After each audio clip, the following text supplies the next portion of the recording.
Bonjour, je m'appelle Benjamin Roger et je suis artiste peintre.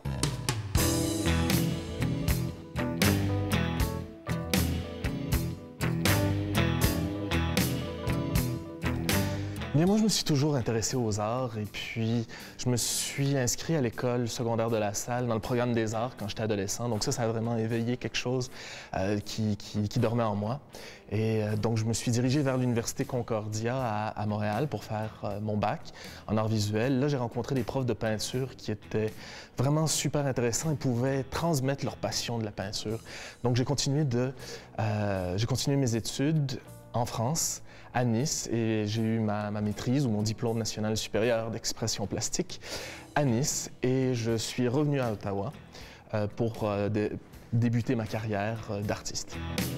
Ce que mes études m'ont apporté à moi, c'est en premier lieu des connaissances techniques, des connaissances historiques, et beaucoup, et c'est ce qu'on explore beaucoup au niveau supérieur, c'est tout le côté conceptuel, tout le côté analyse que tu es en train de faire. Chaque geste est important.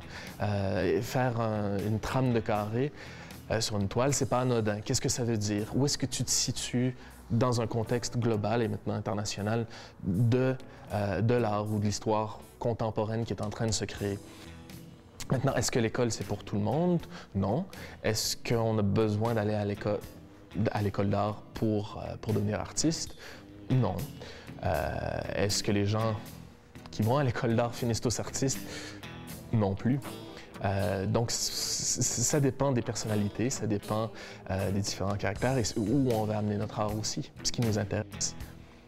Mais les rencontres faites avec les gens qui sont aux écoles d'art, avec les professeurs, avec les contextes, les vernissages aussi, c'est des choses qui aident à bâtir aussi nos connaissances sur ce qu'on est en train de faire dans un contexte contemporain. Quand j'étais jeune, je dessinais beaucoup. Il n'y avait pas beaucoup de jeunes dans le quartier où j'ai grandi.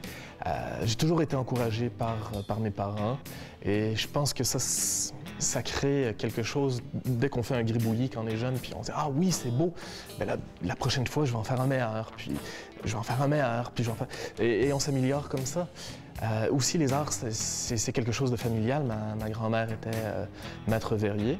Et puis, quand on allait la visiter quand j'étais jeune, elle m'installait en face d'un chevalet avec une palette et puis je peignais.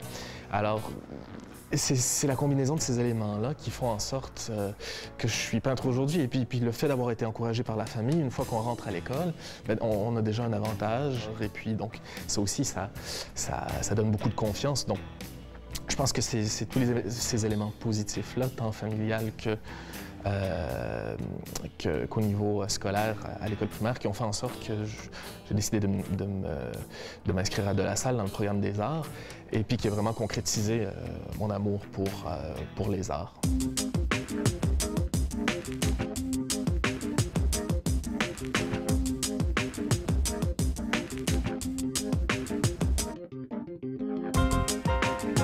Le style de peinture que je fais présentement, j'ai commencé à l'élaborer il y a quelques années quand j'étais à Nice et puis j'habitais en face d'un magasin de tissus et tous les jours je voyais des tissus à motifs qui se vendaient au kilo. Donc j'allais acheter des bouts de tissu et je commençais à tendre ces tissus-là sur des toiles pour commencer à parler de peinture d'une autre façon qu'avec un pinceau ou avec un pot de peinture.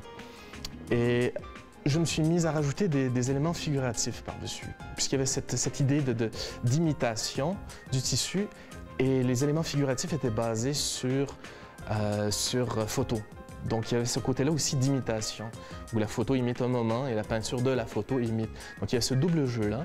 Et puis j'ai commencé à combiner les deux, commencer à créer des jeux de perspective, créer des jeux de profondeur, aussi des dualités qui se confrontaient puisque les fonds étaient à l'acrylique.